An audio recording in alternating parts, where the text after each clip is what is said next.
Мен Сағит Хакимович Булатов деген образ үстінде ашылайын. Бұл Қай уақытның ешірін іздер пьесасы.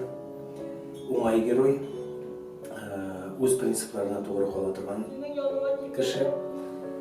Сағит бәғіріп қатып қар. Мария, мәселесі сен оқылыңа кем? Андай кішілер бар. Андай кішілерін бек үні бітірмейлер. Әмі де ләкин шошындай кішілерді көресіңіз келсе, 9-10 ноябрь күні сізні Кәрим Түйіншілер есіміндегі театрда Қай уақытның ешірін іздер премьерасында күтіп қаламыз. Рахметіңіз. Кешір. Мен сені ренжітуге тілемедім. Сен менің әттейім.